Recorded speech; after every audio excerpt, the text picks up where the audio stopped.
Filipenses capítulo 3, verso 7. Paulo, o apóstolo, o homem mais influente do Ocidente, disse o seguinte, Filipenses 3, 7.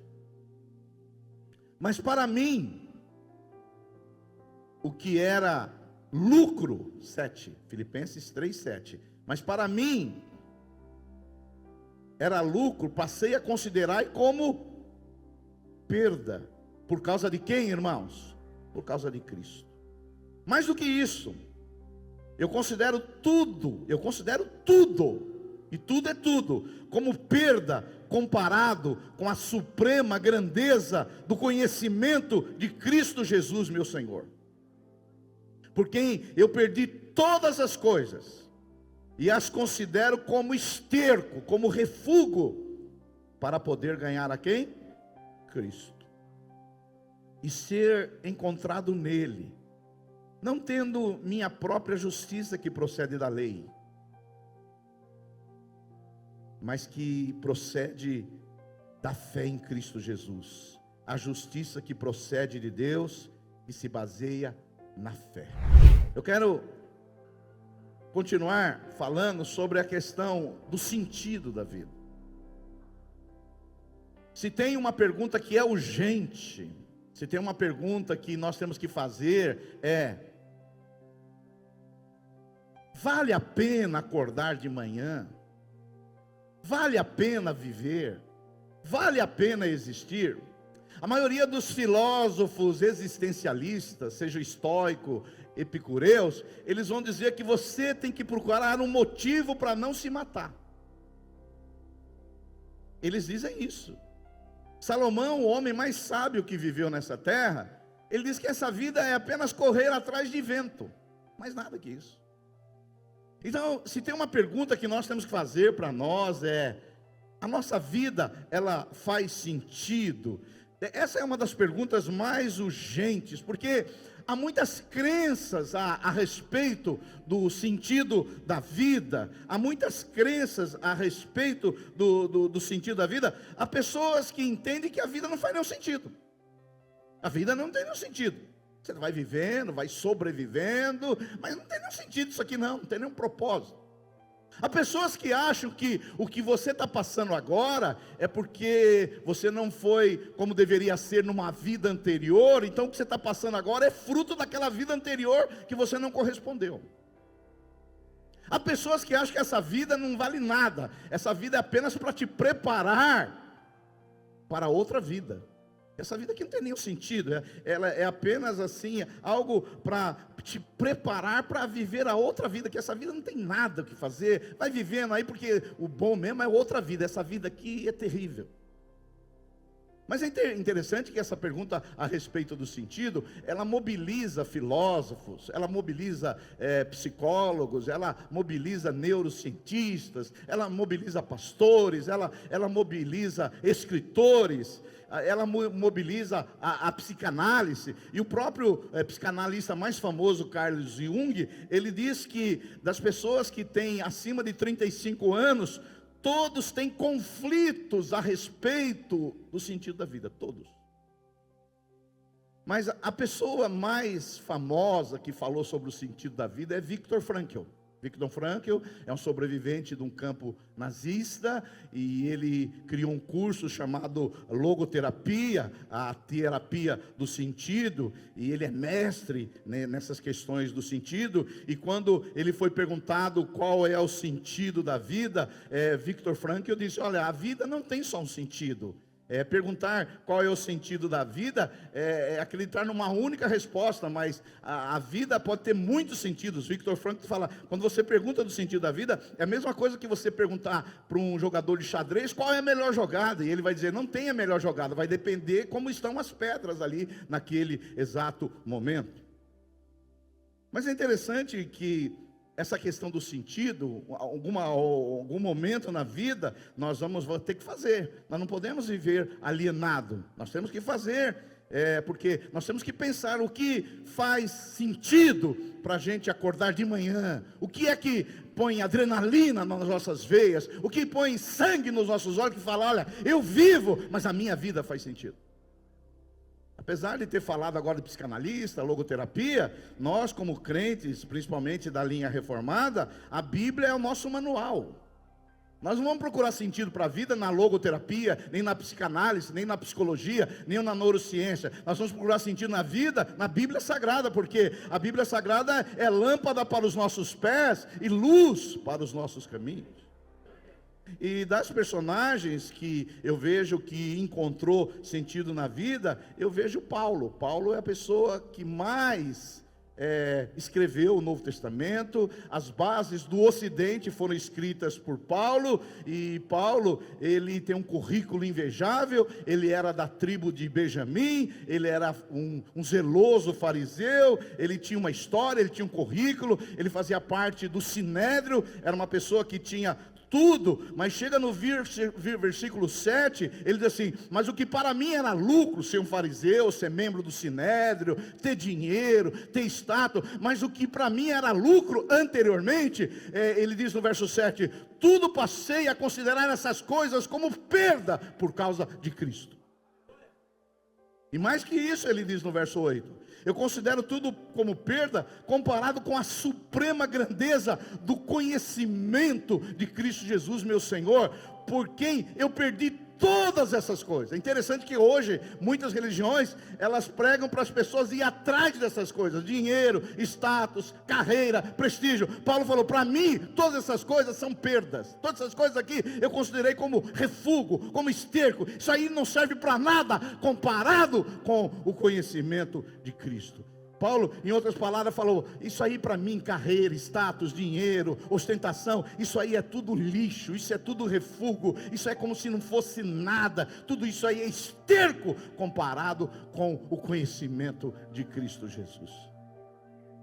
E chega no verso 10, e aí que a nossa mensagem vai ganhar os seus contornos e pontos, ele diz assim, tudo que eu quero é conhecer a Cristo, e sentir em mim o poder da sua ressurreição. Quero também tomar parte nos seus sofrimentos, e me tornar com ele na sua morte. Paulo, o apóstolo, ele diz assim, sabe o que dá sentido para a minha vida? Você sabe o que me mobiliza? Você sabe o que me arranca da cama de manhã? Sabe o que me dá gana para viver? Sabe o que dá adrenalina nas minhas veias? Você sabe o que coloca sangue nos meus olhos? 3 coisas. Primeira, conhecer a Cristo. Segundo, experimentar o poder da sua ressurreição. Terceiro, participar dos seus sofrimentos. Tem alguém comigo ainda? Dá um amém? Aleluia. Então, nós vamos trabalhar nesses 20 minutos com essas 3 coisas. Então Paulo disse que a primeira coisa que ele tinha ambição, desejo, que queimava no coração dele, é conhecer a Cristo. Conhecer a Cristo. Tudo que eu quero é conhecer a Cristo. E Paulo, esse apóstolo, ele escreve 2 cartas cristocêntricas, Colossenses e Filipenses, e lá em Colossenses capítulo 1, ele vai dizer assim, sobre esse Jesus, sobre essa experiência, sobre esse conhecimento que ele teve com Jesus, ele vai dizer, esse Jesus que eu quero conhecer, ele é a imagem do Deus invisível. Deus é invisível, mas Jesus de Nazaré é a imagem do Deus invisível. Ele é o primogênito sobre toda a criação, ele é o primeiro. Lá no 1,16 ele diz assim, nele, Jesus, foram criadas todas as coisas, em Jesus foram criadas todas as coisas, nos céus, na terra, as visíveis e as invisíveis, sejam tronos, sejam soberanias, sejam poderes, autoridades, todas as coisas foram criadas por ele e são para ele. É esse Jesus que eu quero conhecer. Ele é antes de todas as coisas. O versículo 17 diz, nele tudo subsiste. Nada existe se não fosse Jesus. Aquela baleia que está lá no Oceano Atlântico se movimentando, ela se movimenta por causa de Cristo. Aquela formiguinha que você vê caminhando tem vida por causa de Cristo. Nele nos movemos, existimos e respiramos. Aleluia. Então Paulo diz que todas essas coisas que as pessoas estão procurando, dinheiro, carreira, prestígio, todas essas coisas, ele considerou todas essas coisas como refúgio, como perda. Tem uma tradução que diz: tudo isso aí para mim é esterco por causa de Cristo. Paulo está dizendo assim: o que eu quero mesmo é conhecer a Cristo. É isso que dá sentido para a minha vida. Eu quero ter experiências com Cristo. Eu quero conhecer a Cristo. Eu quero ter encontros diários com Cristo. Eu quero ter uma experiência com Cristo. Porque esse Cristo, Ele é a imagem, expressão do ser Deus. Você só conhece Deus através de Cristo. Tem muitas pessoas que conhecem a Bíblia, mas não conhecem Cristo. Tem muitas pessoas que são teólogas, que sabem versículos de todo jeito, que tem a Bíblia decorada, mas não conhece Cristo. Então, conhecer a Cristo é diferente de conhecer a Bíblia. Pastor, mas a Bíblia não fala de Cristo? Fala de Cristo. Mas a Bíblia é uma receita que te leva a Cristo. Não adianta você, porque o seu relacionamento não é com uma tinta preta num papel branco. O seu relacionamento é com uma pessoa. E ele chama-se Jesus de Nazaré. Tem muita gente que é evangélica e não conhece a Cristo. Tem muita gente que tem uma religião e não conhece a Cristo. E Paulo está dizendo assim: olha, eu quero conhecer a Cristo. E Paulo, é como se Paulo estivesse dizendo assim: olha, Silvio Galha, eu acordo de manhã todos os dias para perceber Cristo ao meu redor. Eu acordo com a intenção todos os dias de discernir onde está Cristo nas circunstâncias. Eu acordo sabendo que Cristo, Ele enche todo o universo. Eu acordo de manhã em busca de Cristo. Eu quero ter experiências com Cristo. Porque tem pessoas que conhecem a Bíblia, lê a Bíblia, mas não conhecem Cristo.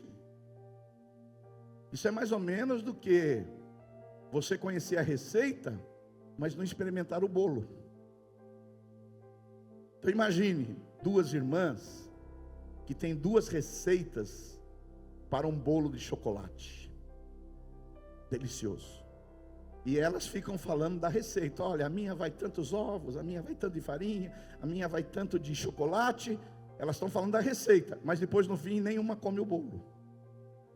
Tem muito cristão hoje discutindo teologia, mas não experimenta de Cristo. Pastor, mas como que a gente experimenta Cristo? A gente experimenta Cristo tendo encontros com Ele. Pode ser que você vai encontrar Cristo aqui. Ontem mesmo eu estive pregando uma conferência no Itaim Paulista. Teve um momento que eu caí assim de joelhos. Assim, veio uma glória de Cristo. Quando você se encontra com Cristo, Ele ocupa um lugar de encantamento, de beleza, de assombro, de espanto, de terror e de fascínio. Porque Cristo é assim. Quando você tem uma experiência com Cristo, é um momento aterrorizante, mas ao mesmo tempo você tem um fascínio por Ele.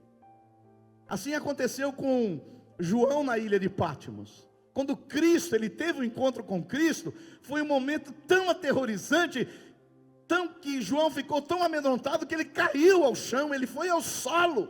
Mas ao mesmo tempo ele não queria ir embora. É aterrorizante, mas é fascinante. É encantador estar com Cristo. Por isso que a primeira palavra, que quando alguém tem um encontro com Cristo, a primeira palavra de Cristo é: não temas. E eu oro, meus irmãos, para que você tenha cada dia um encontro com Cristo. Um encontro com Cristo. Encontro com Cristo. Porque esse Cristo, Ele quer se encontrar com você. Quando você tem esse encontro com Cristo, há uma glória tremenda. Parece que o tempo parou. Aí você vê a beleza de Cristo, o coração de Cristo, a grandeza de Cristo. Aí você começa a conhecer mais a Cristo. Nós estamos aqui para conhecer a Cristo. E esse Deus que é fascinante e assustador, muitos homens e mulheres que viveram aqui tiveram esse encontro com Cristo. E depois que eles tiveram esse encontro com Cristo, a vida deles nunca mais foi a mesma. Fala para o seu vizinho: você precisa ter encontro com Cristo. Aleluia! Pedro, Tiago e João, quando eles viram esse Cristo transfigurado, eles ficaram assim fascinados, ao mesmo tempo aterrorizados. Quando Jesus andou sobre as águas, os discípulos ficaram aterrorizados. Então eles tiveram encontros reais com Cristo. E nós precisamos ver esse Cristo. Porque esses escritos da Bíblia Sagrada não é só para a gente ler e falar: olha, esses homens e mulheres tiveram encontro com Cristo. Isso aí é um estímulo para que nós também tenhamos os nossos encontros com Cristo. Porque eles viram algo que nós vamos ver. O que Paulo viu indo para caminho de Damasco que nós não estamos vendo? O que João viu lá na ilha de Pátimos, que ele caiu como chão, que nós não estamos vendo? O que Mesaque, Sadraque e Abednego viram naquela fornalha, que nós não estamos vendo? Nesses dias, o Espírito Santo vai abrir os nossos olhos, para que nós venhamos ver a beleza de Cristo.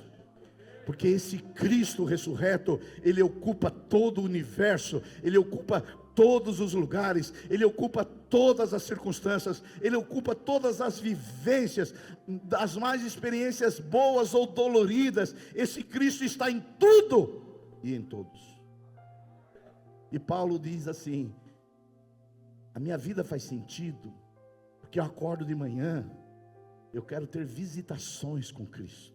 Eu quero entrar no meu carro e ser visitado por Cristo. Eu quero estar lá no meu trabalho e ser visitado por Cristo. Eu quero estar num culto como esse e ser visitado por Cristo. Eu quero ir lá para a minha célula e ser visitado por Cristo. Eu quero conhecer Cristo. Diga um glória a Deus. Aleluia. A segunda coisa que Paulo fala nesse texto de Filipenses 3:10, se a primeira é conhecer a Cristo, a segunda coisa que ele fala é o seguinte: eu quero conhecer a Cristo, vírgula, e o poder da sua ressurreição. Diga comigo assim: e o poder da sua ressurreição. Primeiro é conhecer a Cristo. Agora, esse Cristo que ressuscitou, através do Espírito Santo, Ele quer manifestar esse poder em nós. Por isso que em Romanos capítulo 8, verso 11, Romanos 8, 11, vai dizer assim: e se o Espírito daquele que ressuscitou Jesus dentre os mortos habita em vocês, e habita, aquele que ressuscitou a Cristo dentre os mortos, também dará vida a seus corpos mortais, por meio do seu Espírito que habita em vocês. Então Paulo está dizendo assim: eu quero conhecer a Cristo. Mas não só conhecer a Cristo, eu quero conhecer a Cristo e quero que o poder da ressurreição de Cristo opere e se manifeste na minha vida. Aleluia. Pastor, e o que isso significa? Significa, Colossenses 3:1 responde. Colossenses 3:1 vai dizer assim: portanto, já que vocês ressuscitaram com Cristo, alguém aqui ressuscitou com Cristo? Procure o quê? As coisas lá do alto, que são lá do alto, onde Cristo está sentado à direita de Deus. Então, pastor, o que significa experimentar o poder da ressurreição? Significa o quê? Significa agora ser revestido da vida de Cristo. Colossenses 3:9 vai dizer assim: não mintam mais uns aos outros, visto que vocês já se despiram do velho homem com as suas práticas, e façam o quê? E se revestir do novo homem, no qual está sendo renovado em conhecimento à imagem do seu Criador. Então, experimentar o poder da ressurreição de Cristo, agora, é pensar nas coisas lá do alto. E pensar lá nas coisas do alto, qual é? Agora eu preciso me despir do velho homem, da mentira, da ira, do orgulho, dos ciúmes, da impureza, da fornicação e dessas obras da carne. Eu me tiro essa roupa velha e agora eu me revisto com uma roupa nova, que é o fruto do Espírito: a bondade, a amabilidade, a compaixão, a mansidão. Agora é o seguinte: todos os dias em Cristo, eu conheço o coração de Cristo, eu conheço quem Ele é, o seu caráter, as suas qualidades. Ele é a imagem do Deus invisível, e agora, pelo Espírito Santo, eu tiro a roupa velha do velho homem, e agora eu me revisto de uma roupa nova, de um homem novo. Diga uma glória a Deus aí, aleluia. Então, é esse poder da ressurreição que opera em nós, que faz com que nós nos tornemos mais parecido com Cristo. Que talvez você não saiba, o maior projeto de Deus para a sua vida aqui na terra é você se parecer com Cristo. Pastor, eu pensei que era casar. Não é. Eu pensei que era ter a carreira. Não é. Eu pensei que era comprar um carro. Não é. Eu pensei que era comprar uma casa. Não é. Essas coisas são boas, e Deus é bom, Ele vai dar para você. Mas esse não é o maior projeto de Deus para a sua vida. O maior projeto de Deus para a sua vida nessa terra é colocar as características de Cristo em você. Quando você chegar lá nos portais da glória, e alguém perguntar para você: ei, pastor William, por que você acha que você tem que entrar no céu? Aí você vai falar: eu era membro da Água Viva. Eu fui no encontro. Eu fui na célula. Não, a maior credencial para você entrar no céu é você vai estar tão parecido com Jesus que você faz parte daquilo. Aleluia. Por isso que não faz sentido um ímpio ir para o céu, porque ele não tem nada de Cristo. Não faz sentido. A pessoa morre, não tem nada de Cristo. E alguns acham que a morte vai resolver. Não, morreu, agora virou espiritual. Não, morreu, continua sendo do jeito que sempre foi. Não conhece a Cristo, nunca amou a Cristo, nunca buscou as coisas de Cristo, morreu, não vai estar com Cristo. Por mais que alguns tentam achar uma teologia para isso. Então, a segunda coisa que Paulo fala: eu quero agora conhecer a bondade de Cristo, eu quero me revestir com o poder de Cristo, eu quero viver agora para Cristo. Aquelas debilidades que eu tinha, eu era um mentiroso, agora com Cristo eu falo a verdade. Eu era uma pessoa impura, agora com Cristo eu vou viver em santidade. Eu era uma pessoa munheca, agora em Cristo eu me torno uma pessoa generosa.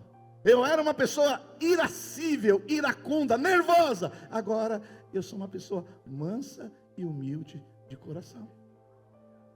Não por causa do seu esforço, não por causa das suas confissões positivas, mas porque o poder da ressurreição, pelo Espírito Santo, está agindo na sua vida. Aleluia, glória a Deus. Então, Paulo está dizendo assim: eu quero acordar de manhã, eu quero conhecer alguma qualidade de Cristo, eu quero conhecer o coração de Cristo, eu quero conhecer as obras de Cristo, eu quero conhecer os pensamentos de Cristo, eu quero conhecer os sentimentos de Cristo, eu quero conhecer a vontade de Cristo, eu quero conhecer os comandos de Cristo. E agora, o que eu vejo em Cristo, eu falo: o Espírito Santo opera o poder da ressurreição na minha vida.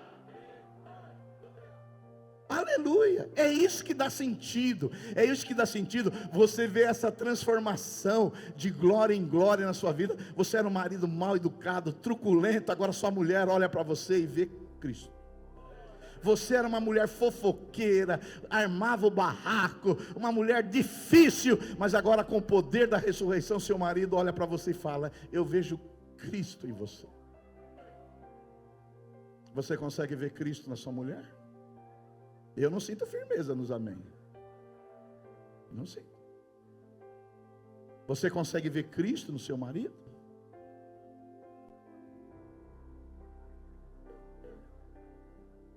Não teve nem amém. Por isso que essa mensagem, ela tem que ser repregada. Ela tem que ser pregada. Porque a nossa glória é as pessoas olharem para nós e dizerem assim: eu vejo Cristo em você. Não é as pessoas falar, você é evangélico. Ser evangélico é fácil. Não é as pessoas falar, você é de qual igreja, só de tal igreja. Não, é as pessoas nem saberem de onde você é, mas elas verem nas suas ações, a sua compaixão e a sua bondade. Ela fala, tem algo de Cristo aí na sua vida. Diga um glória a Deus aí. Aleluia. As pessoas veem Cristo em nós. Mais bonito da nossa vida é as pessoas verem a face crística. Porque muitas vezes a nossa face, pastor William, é mais luciférica. As pessoas conseguem ver a nossa face terrível, a nossa face carnal, humana, brutal. E as pessoas falam, tal. Mas que as pessoas possam olhar e ver a nossa face Cristo. Ontem mesmo eu estava conversando com o pastor Marcelo, não sei se ele está aí. Ele falou que essa semana ele estava andando com o carro dele, e aí um caminhão, ele deu seta e o caminhão não deu vez e tirou o retrovisor dele fora. E ele falou, eu falei, o que aconteceu, Marcelo? Que essas horas são tensas, né? Ele falou, pastor, o cara do caminhão desceu do caminhão e eu desci do meu carro. E eu falei, eu quero ouvir bem essa história. E eu falei para ele, você é um brasileiro mesmo, a gente dá seta e você não dá lugar. Falei, sua face luciférica. E o que o caminhoneiro falou? Ele falou, é que eu não vi, você estava no meu ponto cego e eu não consegui te enxergar. Ele mostrou a face luciférica dele também. E eu falei, e depois? Depois, sabe o que eu fiz, pastor? Tirei uma foto lá da placa dele e falei, eu vou ligar para a empresa que você trabalha. Falei, sua face luciférica.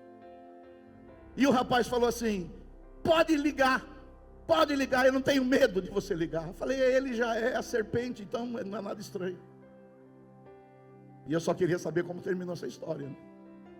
E ele falou, no fim, pastor, sabe uma coisa? Eu não liguei para coisa nenhuma, deixei para cá, para lá e paguei o prejuízo. Face crística. Vocês não amém? Porque você não vai mostrar sua face luciférica. É isso aí, porque esse mundo aqui, filho, uma hora ou outra alguém vai arrancar o seu retrovisor. Nós vivemos no mundo caído, aqui não é Nova Jerusalém. Agora nós estamos aqui para expressar o que? Cristo. Que o poder da ressurreição de Cristo opere em nós. Que a minha mulher possa chegar hoje lá na minha casa e dizer, eu vejo Cristo em você. É o que você quer também, é o que todos nós queremos. Que o seu marido possa olhar para você e ver Cristo em você. E como isso acontece? Eu conheço a Cristo, o caráter do Cristo, o coração de Cristo. Aí eu peço, Cristo, eu quero ser como o Senhor é. Opera em mim o poder da sua ressurreição. Ele opera e eu sou transformado de glória em glória, segundo a imagem de Jesus Cristo. Quantos podem dar um glória a Deus? Dá um glória a Deus e aplauda ao Senhor.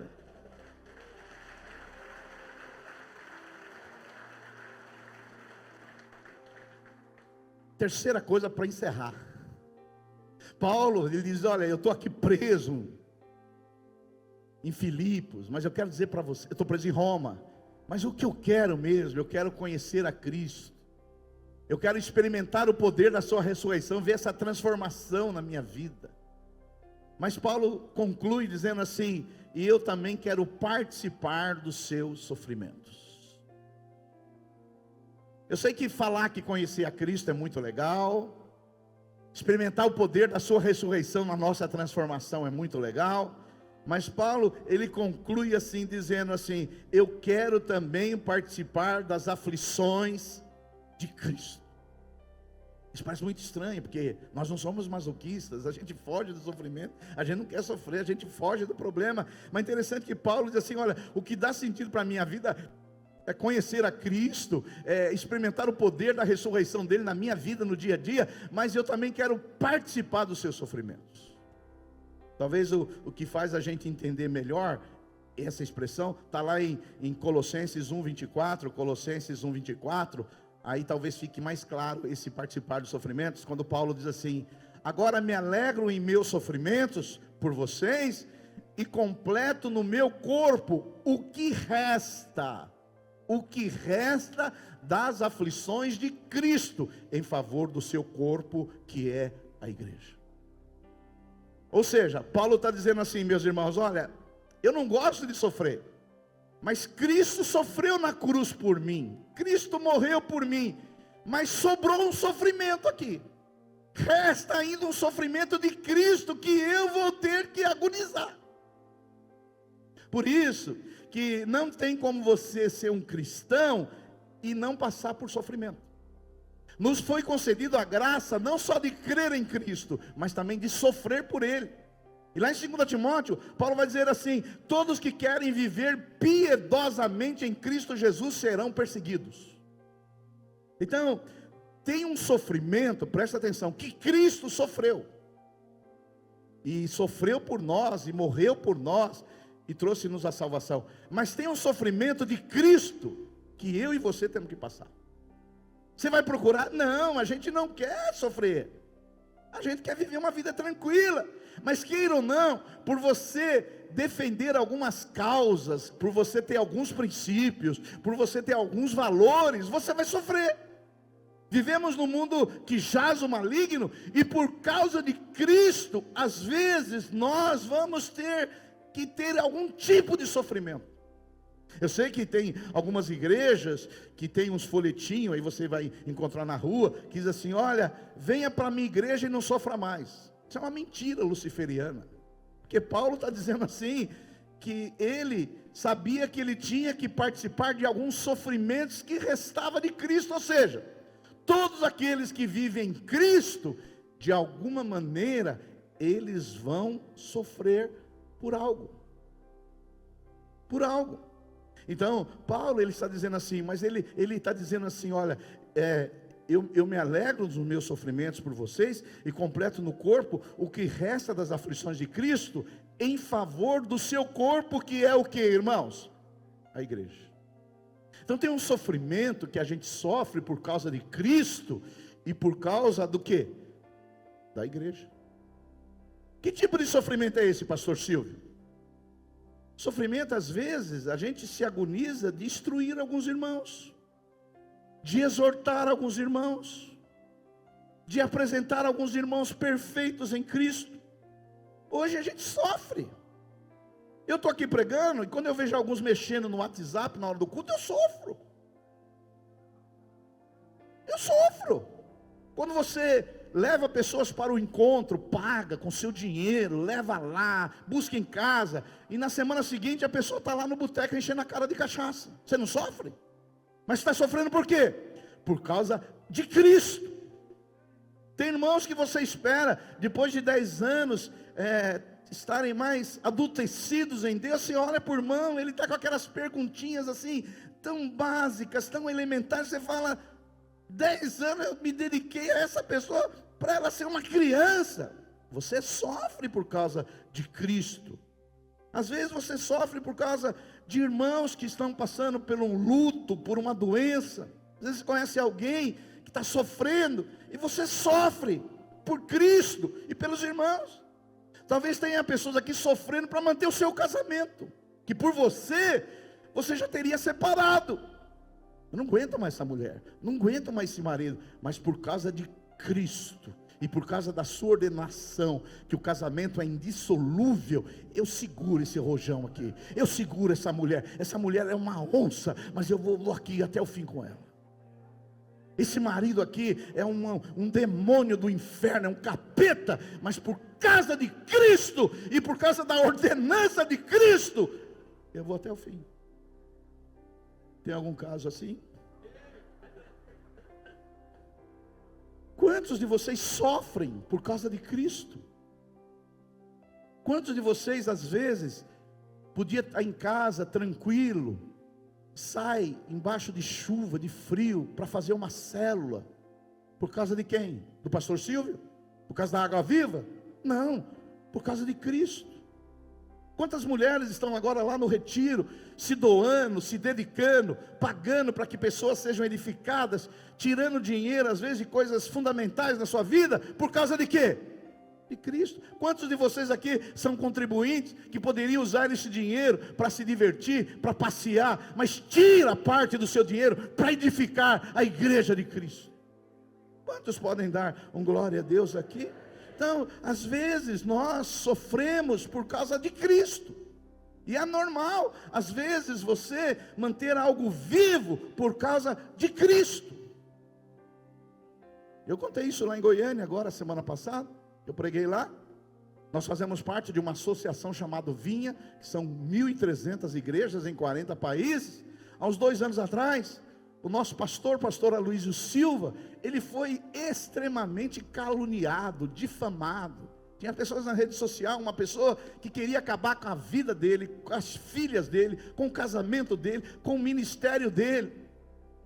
Foi caluniado assim terrivelmente. E eu o conheço há 25 anos, conheço a sua inteireza, conheço a sua integridade, conheço uma pessoa honesta, uma pessoa consagrada a Deus, e gente caluniando, né? É interessante que quando eu fui lá, numa das vezes em Goiânia, eu fui quando estava acontecendo o turbilhão dessas calúnias, dessas difamações, e ele perguntou para nós, falou: vocês querem que eu explique tudo isso? Eu falei: não, você não precisa explicar não. Interessante que ele saiu ali da reunião e foi dar aula no telepresencial, e ali empolgado, animado, fazendo a obra de Deus, ou seja, estava sofrendo por causa de Cristo, não precisava sofrer, está numa situação que não precisava passar por isso, poderia comprar uma casa na praia, desfrutar, viver uma vida aí regalada, mas está lá todo dia, está lá em Portugal agora pregando para pastores da Europa, viajando, não tem tempo para descanso, por causa de quê? De Cristo, do reino de Cristo. Aleluia. Então deixa eu falar para você, nós devemos nos alegrar, porque às vezes nós sofremos por causa de Cristo. Aqui na nossa igreja, quanto nós sofremos por causa de calúnias, de difamações, pastor Otávio. Quantas pessoas se levantaram contra nós na internet, querendo nos destruir. A gente sabe o que está por trás de tudo isso, um grande complô. Mas nós estamos aqui firme. Vocês nunca viram nós aqui reclamando, aparecendo como vitimizados. Sempre estamos aqui no púlpito pregando, porque nós sabemos que tem um sofrimento que cabe para nós. E nós estamos aqui por causa de Cristo, por causa de Cristo, por causa da experiência de Cristo. E se for preciso, nós vamos sofrer por causa de Cristo. Agora, isso faz parte da nossa vida, porque qualquer experiência de espiritualidade, ela vai dizer para você que você não está aqui para ser servido, você está aqui para servir. Qualquer experiência de espiritualidade, nós temos que matar o nosso ego. Qualquer experiência da espiritualidade, nós temos aqui para servir as pessoas. E hoje o meu convite para você, nessa conclusão dessa mensagem, conheça Cristo, todos os dias, tenha encontros com Cristo. Olha, eu vou falar para você, eu tenho 46 anos que eu sou convertido. Eu nunca tive tantas experiências com Cristo como eu estou tendo. Nunca. E já passei por tudo que você imaginar na igreja. Eu estou vivendo uma época que eu nunca tive tantas experiências com Jesus. E foi numa ceia dessa que o Espírito Santo mudou a chave na minha vida. Mas não só conhecer Jesus. Eu estou passando por uma fase que Deus está fazendo tantas transformações na minha vida, na minha interioridade, no meu comportamento, por causa de Cristo. E já falei para Jesus, eu quero que as pessoas percebam Cristo em mim. Eu quero que as pessoas olhem para mim, não como um pastor, mas elas possam ver a minha face crística. Eu quero falar as palavras de Cristo. Eu quero que você conheça Cristo. Eu quero que você leve outras pessoas a Cristo, porque é Cristo que faz a nossa vida ter sentido. O resto é refúgio, o resto é esterco, o resto nada se compara à sublimidade de Cristo. E que essa afeição que nós temos por Cristo ela se multiplique e chegue na nossa família. Que nós possamos olhar para nosso cônjuge e ver Cristo neles. Que essa afeição vai além da nossa família. Que essa afeição, a gente pode olhar cada pessoa desse mundo e ver Cristo na vida delas. Todas as pessoas, por pior que sejam, elas têm algo de sagrado. Elas têm algo de Cristo. Por mais que a imagem e a semelhança foi ofuscada, elas têm algo de Cristo. Eu me lembro, eu já contei aqui, mas eu quero contar de novo para encerrar. Eu me lembro quando a minha filha, que está aqui na minha frente, há 30 anos ela nasceu. E quando eu peguei no braço, ela abriu os olhos e logo fechou. E eu tive um sentimento assim, tipo, eu estou conhecendo essa vidinha a primeira vez, mas eu sou capaz de morrer por ela. Eu sou capaz de morrer por essa vida. Conhecia alguns momentos. E sabe o que eu tenho pedido a Cristo? Que essa mesma afeição que eu tenho por ela, eu possa ter por todos vocês. E posso ter por todas as pessoas que eu conhecer. Porque eu quero ter Cristo na minha vida. Fica de pé no seu lugar, em nome de Jesus.